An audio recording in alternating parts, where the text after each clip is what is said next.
My dear friends, we are in the 10th week in ordinary time. We have the Gospel of Matthew, chapter 5, verses from 17 to 19 for our reflection. Today, Jesus is stern with his disciples.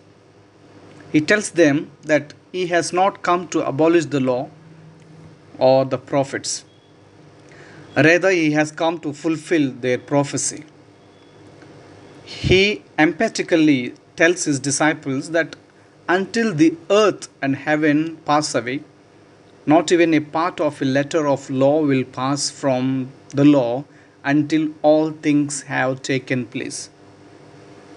Jesus also warns his disciples that anyone who breaks the law or entices another to break the law will be called least in the kingdom of heaven. He then tells his disciples that everyone who obeys and teaches the commandments will be called the greatest in the kingdom of heaven. Which category do we fall into? The breaker of the law, one who entices another to break God's law? Or do we teach the commandments of God by our word, our love, our actions, and our attitude? It can be fairly easy to keep the letter of the law. However, Jesus desires more from us. Jesus calls us to live the core and foundation of the law and his teaching every day of our lives. Jesus also hopes that we will be lovers of everyone, even the people whom we don't like and the individuals who may have wounded us. God, Jesus, and the Spirit are pure love.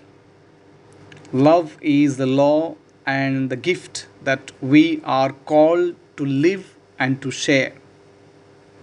It may sound easy, but we know that it is not as easy to do.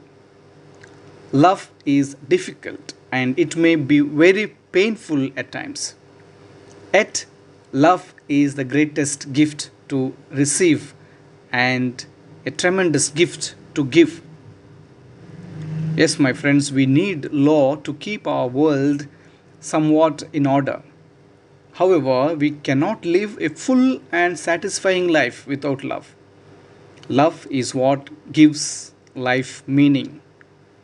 If we do not have love and if we do not love others, we are horribly improvised. Today, share the gift of love to everyone you encounter in your life. It may be a smile, a kind word, a loving look, or a gentle touch. Truly, there is no greater gift than the gift of love. As my friends, let us share this gift of love to each other, especially people who are in need.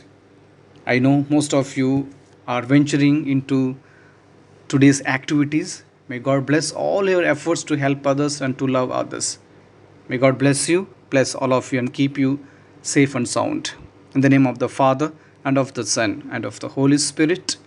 Amen.